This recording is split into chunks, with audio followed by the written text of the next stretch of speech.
ನಮಸ್ಕಾರ ಎಲ್ರಿಗೂ. ಮೊದಲನೇದಾಗಿ ನಾವು ಮ್ಯಾಕ್ಸ್ ರಿಲೀಸಿಂಗ್ ಮುಂಚೆ 25ನೇ ತಾರೀಕು ಡಿಸೆಂಬರ್ 25ನೇ ತಾರೀಕು ಎಲ್ಲ ಬನ್ನಿ ಮ್ಯಾಕ್ಸ್ ಹಬ್ಬ ಮಾಡೋಣ. ಸುದೀಪ್ ಸರ್ ಲಾಂಗ್ ಗ್ಯಾಪ್ ನಂತರ ಬರ್ತಾ ಇದ್ದಾರೆ. ಮ್ಯಾಕ್ಸ್ ಸಿನಿಮಾ ನೋಡಿದ್ರೆ ಖಂಡಿತ ಹಬ್ಬ ಆಗುತ್ತೆ ನಮಗೆ ಅಂತ ಹೇಳ್ತಾ ಇದ್ವಿ. ಸೊ ನಿಜವಾಗ್ಲೂ ಡೈರೆಕ್ಟ್ರ್ ವಿಜಯ್ ಸರ್ಗೆ ಥ್ಯಾಂಕ್ಸ್ ಹೇಳೋಕ್ಕೆ ಇಷ್ಟಪಡ್ತೀನಿ. ಆ ಮಾತನ್ನು ಇವತ್ತು ನಿಜ ಮಾಡಿದರು. ನಿಜವಾಗ್ಲೂ ನಾವು ಥಿಯೇಟ್ರಲ್ಲಿ ಹೋಗಿ ಕೂತಾಗ ನಿಜವಾಗ್ಲೂ ಹಬ್ಬ ಆಯಿತು ನಮಗೆ. ಸೊ 2.5 ಅವರ್ ಸಿನಿಮಾ ಹೇಗೆ ಹೋಯ್ತೋ ಗೊತ್ತಾಗಲ್ಲ ನಮಗೆ. ನಾವು ಇಂಟ್ರೋಲ್ ಮಾಡುವಾಗೆಲ್ಲ ಹೇಳ್ತಾ ಇದ್ವಿ, ಇದು ಸೀಟ್ ಎಡ್ಜ್ ಮೂವಿ, ಎಲ್ಲೂ ನಮಗೆ ಬೋರ್ ಆಗಲ್ಲ, ನಮಗೆ ಕ್ಷಣ ಕ್ಷಣಕ್ಕೂ ಕುತೂಹಲಕಾರಿಯಾಗಿರುತ್ತೆ, ರೋಮಾಂಚನಕರವಾಗಿರುತ್ತೆ ಅಂತ ಹೇಳ್ತಾ ಇದ್ವಿ. ಇವತ್ತು ಸಿನಿಮಾ ನೋಡಿದ ಮೇಲೆ ಆ ಮಾತು ನಿಜ ಆಯಿತು. ನನಗಂತೂ ವೈಯಕ್ತಿಕವಾಗಿ ತುಂಬ ಖುಷಿ ಕೊಟ್ಟಿರ್ತಕ್ಕಂಥ ಸಿನಿಮಾ. ಯಾಕಂದರೆ ನಾವು ಕನ್ನಡದವರು, ಎಸ್ಪೆಷಲಿ ಸೌತ್ ಇಂಡಿಯನ್ ಮೂವಿ ಯಾವುದಕ್ಕೂ ಕಮ್ಮಿ ಇಲ್ಲ ಅಂತ ಇದನ್ನು ಮೂವಿ ನೋಡಿದ ಮೇಲೆ ಅನಿಸ್ತು ನನಗೆ. ಯಾಕಂದರೆ ಒಂದು ಹಾಲಿವುಡ್ ರೇಂಜ್ಗಿದೆ, ಟೇಕಿಂಗ್ ಇರ್ಬೋದು, ನೆರೇಷನ್ ಇರ್ಬೋದು, ಮೇಕಿಂಗ್ ಇರ್ಬೋದು, ಒಂದು ಹಾಲಿವುಡ್ ರೇಂಜ್ಗಿದೆ. ಸುದೀಪ್ ಸರ್ ಅಷ್ಟೇ ಚೆನ್ನಾಗಿ ಕ್ಯಾರಿ ಮಾಡಿದ್ದಾರೆ. ನೀವೆಲ್ಲ ನಿಮಗೆ ಗೊತ್ತಿಲ್ಲದಂಗೆ ಸಿನಿಮಾ ನೋಡಿ ಆದಮೇಲೆ ನಮ್ಮ ಕಾಪ್ಸ್ಗೆಲ್ಲ ಒಂದು ಹ್ಯಾಟ್ಸಪ್ ಹೇಳ್ತೀರ. ಆ ಥರದ್ದೊಂದು ಸಬ್ಜೆಕ್ಟ್ ಮಾಡಿದ್ದಾರೆ director sir, Vijay sir. So ಅದನ್ನು ನೀಟಾಗಿ ಕ್ಯಾರಿ ಮಾಡಿದ್ದಾರೆ. ಅಂಥ ಒಂದು ಸಿನಿಮಾದಲ್ಲಿ ನಾನೊಂದು ಪಾತ್ರವಾಗಿದ್ದೀನಿ. ಅದು ನನಗೆ ನನ್ನ ಜೊತೆಗೆ ಮಾಡಿರ್ತಕ್ಕಂಥ ವಿಜಯ್ ಚಂಡೂರ್ ಸರ್ ಇರ್ಬೋದು, ನಾಗಾರ್ಜುನ ಇರ್ಬೋದು, ಸಂಯುಕ್ತ ವರ್ನಾಡ್ ಇರ್ಬೋದು, ಸುಕೃತ ಅವರು ಇರ್ಬೋದು, ಇಳವರಸನ್ ಇರ್ಬೋದು, ಉಗ್ರಂ ಮಂಜೂರ್ ಇರ್ಬೋದು, ಎಲ್ಲರೂ ನೀಟಾಗಿ ತಗೊಂಡೋಗಿ ಕ್ಯಾರಿ ಆಗುತ್ತೆ. ಸೊ ನಮಗೆ ಎಲ್ಲ ಮಾಡೋದಕ್ಕೆ ಸೆಟ್ಟಲ್ಲಿ ಸುದೀಪ್ ಸಾರು ಎನ್ಕರೇಜ್ ಮಾಡಿ, ನಾವು ತಪ್ಪು ಮಾಡಿದಾಗ ನಮ್ಮನ್ನು ತಿದ್ದಿ ಚೆನ್ನಾಗಿ ಮಾಡಿದೆ ಕ್ಲಾಪ್ಸ್ ಹಾಕಿ ಸಿನಿಮಾವನ್ನು ಚೆನ್ನಾಗಿ ಕ್ಯಾರಿ ಮಾಡಿದ್ದಾರೆ. ಸೊ ಹಾಗಾಗಿ ನಾನು ವೈಯಕ್ತಿಕವಾಗಿ ಅವರಿಗೆ, ಸುದೀಪ್ ಸರ್ಗೆ, ಡೈರೆಕ್ಟ್ರ್ ವಿಜಯ್ ಸರ್ಗೆ, ಕಲಾಪುಲಿ ದಾನು ಸರ್ಗೆ, ಪ್ರೊಡ್ಯೂಸರ್ ಸರ್ಗೆ ಥ್ಯಾಂಕ್ಸ್ ಹೇಳೋಕ್ಕೆ ಇಷ್ಟಪಡ್ತೀನಿ ನಾನು. ಹೌದೌದು ಸರ್, ಅದೇ ಹೇಳಿದ್ನಲ್ಲ ಸರ್, ಈ ಕ್ರೌಡು ಹೆಂಗಿತ್ತು ಅಂತಂದರೆ ನಮ್ಗೆ ಆಲ್ರೆಡಿ ನ್ಯೂ ಇಯರ್ ಆಗೋಯ್ತು. ಇವಾಗ ನ್ಯೂ ಇಯರನ್ನು ನಾವು ಸ್ವಾಗತ ಮಾಡಿಬಿಟ್ವಿ.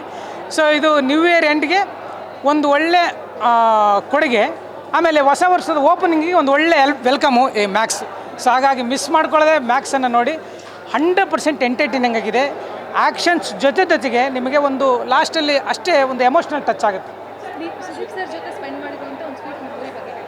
ನನಗೆ ತುಂಬ ಮೆಮೊರೀಸ್ ಇದೆ. ಯಾಕಂದರೆ ನಾನು ಶೂಟ್ ಮಾಡಿದ್ದು 100 ದಿನ ಅವ್ರ ಜೊತೆ ಇದ್ದಿದ್ದು ಆ ಸೆಟ್ಟಲ್ಲಿ. ಅವ್ರು ಹೇಳೋರು, ಪ್ರತಿ ಸಲ ಸೆಟ್ಟಲ್ಲಿ ಶೂಟಿಂಗ್ ಮಾಡುವಾಗ ಹೇಳೋರು, ನೋಡಿ ಈ ಸೆಟ್ ನೋಡಿ, ಈ ವಾತಾವರಣ ನೋಡಿ, ಇದು ಈಗೇನು ಅನಿಸಲ್ಲ ನಮಗೆ.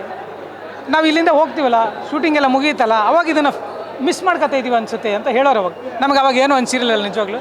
ಇವಾಗ ಅನ್ನಿಸ್ತಿದೆ, ನಿಜವಾಗ್ಲೂ ಫೀಲ್ ಮಾಡ್ಕೊತಾ ಇದ್ವಿ. ಆ ಸೆಟ್ ಇರ್ಬೋದು, ಆ ವಾತಾವರಣ ಇರ್ಬೋದು. ಆಮೇಲೆ ಎಷ್ಟೋ ಸಲ ನಮಗೆ ನೈಟ್ ಶೂಟೇ ಜಾಸ್ತಿ ಇದು. ನಮಗೆ ಶೂಟು ಬ್ರೇಕ್ ಇರುವಾಗ ಅಥವಾ ಶಾರ್ಟ್ಸ್ ಇಲ್ಲದೆ ಇರುವಾಗ ನಮ್ಮನ್ನೆಲ್ಲ ಕರೆದು ಚೇರ್ ಹಾಕಿ ಕೂಡ್ಸೋರು. ಕೂಡಿಸ್ಬಿಟ್ಟು ಅವ್ರ ಎಕ್ಸ್ಪೀರಿಯೆನ್ಸ್ನ ಶೇರ್ ಮಾಡ್ಕೊಳ್ಳೋರು. ಅವರು ಆಗಿರೋ ಅನುಭವಗಳನ್ನ, ಸಿನಿಮಾದ ಅನುಭವಗಳನ್ನ, ಆಮೇಲೆ ಅಲ್ಲಿ ನಡೀತಕ್ಕಂಥ ಘಟನೆಗಳನ್ನು, ಆಮೇಲೆ ನಟನೆ ಬಗ್ಗೆ ಮಾತಾಡೋರು, ಜೀವನದ ಬಗ್ಗೆ ಮಾತಾಡೋರು. ಸೊ ಅವ್ರಿಗೆ ಯಾವ ವಿಷಯ ಗೊತ್ತಿಲ್ಲ ಹೇಳಿ, ಎಲ್ಲ ವಿಷಯದ ಬಗ್ಗೆಯೂ ಮಾತಾಡೋರು. ನಾವು ಸುಮ್ಮನೆ ಅವ್ರನ್ನ ನೋಡ್ತಾ ಎಷ್ಟೋ ವಿಚಾರಗಳನ್ನು ತಿಳ್ಕೊಂಡಿದ್ವಿ. ಜಸ್ಟ್ ಲೈಕ್ ನಮಗೆ ಅದೊಂದು ಯೂನಿವರ್ಸಿಟಿ ಅನಿಸೋದು, ಎಲ್ಲ ವಿಚಾರದ ಬಗ್ಗೆ ಮಾತಾಡೋರು. ಆಮೇಲೆ ಆ್ಯಕ್ಟಿಂಗ್ ಬಗ್ಗೆಯೂ ಎಷ್ಟೋ ವಿಚಾರಗಳನ್ನ ಹೇಳೋರು. ಆಮೇಲೆ ನಾನು ವೈಯಕ್ತಿಕವಾಗಿ ಫೀಲ್ ಮಾಡಿದಂಥ ವಿಚಾರ ಸುದೀಪ್ ಸರ್ದು ಏನು ಅಂತಂದರೆ, ನನಗೆ ಅವ್ರ ಬಗ್ಗೆ ಹೆಮ್ಮೆ ಆಗಿದ್ದು, ಮತ್ತು ಅವ್ರ ಬಗ್ಗೆ ಇಲ್ಲಿದ್ದ ಅಭಿಮಾನ ಇಲ್ಲಿವರೆಗೂ ಹೋಗಿದ್ದೇನು ಅಂದರೆ, ಅವರಿಗೆ ಕನ್ನಡದ ಬಗ್ಗೆ ಇರೋ ಅಭಿಮಾನ. ಅವ್ರು ಬರೀ ಮಾತಲ್ಲಿ ತೋರಿಸಲ್ಲ ಕನ್ನಡದ ಬಗ್ಗೆ ಅಭಿಮಾನನ, ಕೃತಿಯಲ್ಲಿ ತೋರಿಸ್ತಾರೆ. ಉದಾಹರಣೆಗೆ ಹೇಳ್ತೀನಿ, ಇಡೀ ಸೆಟ್ಟಲ್ಲಿ ಮ್ಯಾಕ್ಸಿಮಮ್ ಟೆಕ್ನಿಷಿಯನ್ಸ್ ಇದ್ದಿದ್ದು ತಮಿಳಿಯನ್ಸು. ಡೈರೆಕ್ಟರ್ ಸರ್ ಇರ್ಬೋದು, ಆಮೇಲೆ ಎಡಿಟರ್ ಇರ್ಬೋದು, ಸೊ ಬೇರೆ ಟೆಕ್ನಿಷಿಯನ್ಸ್ ಎಲ್ಲ ಇರ್ಬೋದು, ಆಲ್ಮೋಸ್ಟು ತಮಿಳಿಯನ್ಸ್ ಇದ್ದರು. ಸೊ ಅವ್ರಿಗೆ ತಮಿಳು ಚೆನ್ನಾಗಿ ಗೊತ್ತು ಸುದೀಪ್ ಸರ್ಗೆ, ಆದರೆ ಕನ್ನಡದಲ್ಲೇ ಮಾತಾಡ್ಸೋರು ಅವ್ರನ್ನೆಲ್ಲ. ಅದು ನಮಗೆ ಎಷ್ಟು ಇನ್ಸ್ಪೈರ್ ಆಗೋದು ಅಂತಂದರೆ, ಹೌದಲ್ಲ ನಾವು ಹೀಗೆ ಮಾಡಬೇಕು. ನಾವು ಯಾರಾದರೂ ಸಿಕ್ಕ ತಕ್ಷಣ, ನಮ್ಮ ಕರ್ನಾಟಕದಲ್ಲಿ ಯಾರಾದರೂ ಸಿಕ್ಕ ತಕ್ಷಣ ಏನು ಮಾಡ್ತೀವಿ, ಯಾರಾದರೂ ಬೇರೆ ಭಾಷೆಯವ್ರು ಬಂದು ಮಾತಾಡ್ಸಿದ್ರೆ ಅವ್ರ ಭಾಷೆಯಲ್ಲಿ ಮಾತಾಡೋಕ್ಕೆ ಶುರು ಮಾಡ್ತೀವಿ. ನಾವು ಮಾತಾಡ್ಬೋದಲ್ಲ ಕನ್ನಡದಲ್ಲಿ ಅಂತ ಅವರಿಂದ ದೊಡ್ಡ ಇನ್ಸ್ಪೈರ್ ಆಯ್ತು ನನಗೆ. ಕನ್ನಡ ಕಲ್ಸ್ಕೊಂಡು ನಿಮ್ಗೆ ಬಂದು ಲ್ಯಾಂಗ್ವೇಜ್ ಬಂದರೂ ಪರವಾಗಿಲ್ಲ, ಕನ್ನಡದಲ್ಲೇ ಮಾತಾಡಿ. ಹೌದು ಅವ್ರಿಗೆಲ್ಲ ಲ್ಯಾಂಗ್ವೇಜು ಗೊತ್ತು, ಆದರೆ ಅವರು ಕನ್ನಡದಲ್ಲೇ ಮಾತಾಡೋಕ್ಕೆ ಶುರು ಮಾಡೋರು. ಎಲ್ಲರನ್ನೂ ಕನ್ನಡದಲ್ಲೇ ಇಂಟ್ರ್ಯಾಕ್ಟ್ ಮಾಡೋರು, ಕನ್ನಡದಲ್ಲೇ ಮಾತಾಡ್ಸೋರು. ಹಾಗಾಗಿ ಬೇರೆ ಅವರು ಕೂಡ ಕನ್ನಡದಲ್ಲೇ ನಮ್ಮನ್ನೆಲ್ಲ ಮಾತಾಡ್ಸೋರು. ಹೌದು, ಅದನ್ನೇ ಹೇಳ್ತಿರೋದು ನಾನು. ಬೇರೆ ಈಗ ಟೆಕ್ನಿಷಿಯನ್ಸ್ ಆಲ್ಮೋಸ್ಟ್ ತಮಿಳವರು ಇದ್ರಲ್ಲ, ಅವರಿಗೆಲ್ಲ ಕನ್ನಡದಲ್ಲೇ ಮಾತಾಡ್ಸೋರು, ಕನ್ನಡ ಹೇಳ್ಕೊಡೋರು. ಅವರು ಕೂಡ ಕನ್ನಡ ಮಾತಾಡೋಕ್ಕೆ ಟ್ರೈ ಮಾಡೋರು. ಇದು ನನಗೆ ತುಂಬ ಇನ್ಸ್ಪೈರ್ ಆಗಿರ್ತಕ್ಕಂಥ ವಿಚಾರ. ಯಾಕಂದರೆ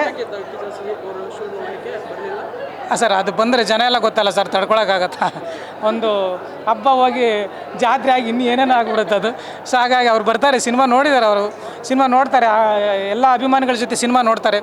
ಅವರಿಲ್ಲ ಅಂದರೂ ಸಿನಿಮಾದಲ್ಲಿ ಇದ್ದಾರಲ್ಲ, ಖಂಡಿತ. ಸೊ ಹಾಗಾಗಿ ಅವರಿಂದ ತುಂಬ ಇನ್ಸ್ಪೈರ್ ಆಗಿರ್ತಕ್ಕಂಥ ಈ ಥರದ ವಿಚಾರಗಳಿದೆ. ಸೊ ಈ ಥರದ ಮೂವಿನಲ್ಲಿ ಅವ್ರ ಜೊತೆಗೆ ಅಷ್ಟು ದಿನಗಳ ಕಳೆದಿರ್ತಕ್ಕಂಥದ್ದು, ಆಮೇಲೆ ಈ ಥರದೊಂದು ಮೂವಿನಲ್ಲಿ ಭಾಗ ಆಗಿದ್ದು ನನಗೆ ಹೆಮ್ಮೆ, ಜೊತೆಗೆ ಒಂದು ಖುಷಿ ಕೊಟ್ಟಿತ್ತು.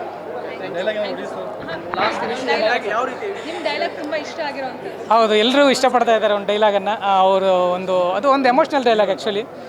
ಸೊ ಅದು ಅವರು ನೀವು ಎಲ್ಲ ಮನೆಗೆ ಹೋಗಿ ನಾವು ನೋಡ್ಕೋತೀವಿ ಅಂತಾರೆ. ಸೊ ಅವಾಗ ಹೌದು ಸರ್, ನಾವು ನಿಮ್ಮ ಜೊತೆಗಿರ್ತೀವಿ, ನಾವು ಮನೆಗೆ ಹೋಗಲ್ಲ, ನೀವು ಅವ್ರನ್ನ ಹೊಡೆಯೋದನ್ನು ನಾನು ಕಣ್ಣಾರೆ ನೋಡಬೇಕು ಸರ್, ನೀವು ಅವ್ರನ್ನ ಹೊಡಿತಿರುವಾಗ ಆ ವಿಷಯನ ನಾನು ಹೆಂಡತಿ ಮಕ್ಕಳಿಗೆ ಹೇಳಿ ನಾನು ಖುಷಿ ಪಡಬೇಕು ಸರ್ ಅಂತ ಒಂದು ವಿಷಯ ಇದೆ. ಅದು ಎಮೋಷ್ನಲ್ ಆಗುತ್ತೆ, ಆಡಿಯನ್ಸ್ಗೊಂದು ಫೈರ್ ಮಾಡುತ್ತೆ.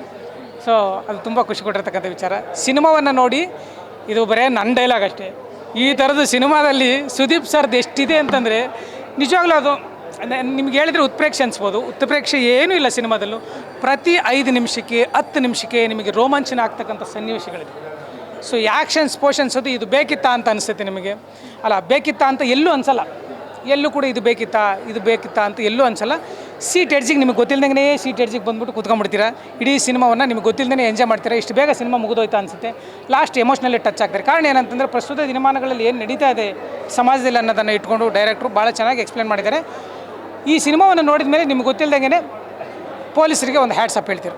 ಆ ಥರದ್ದು ಸುದೀಪ್ ಸರ್ ಕ್ಯಾರಿ ಮಾಡಿ ಕ್ಯಾರೆಕ್ಟ್ರನ್ನ ಹ್ಯಾಟ್ಸಪ್ ಹೇಳೋ ರೀತಿ ಮಾಡ್ತಾರೆ. ಅದನ್ನು ಮಾತ್ರ ಹೇಳ್ಬೋದು. Thank you so much sir, ಒಳ್ಳೆಯದಾಗಲಿ.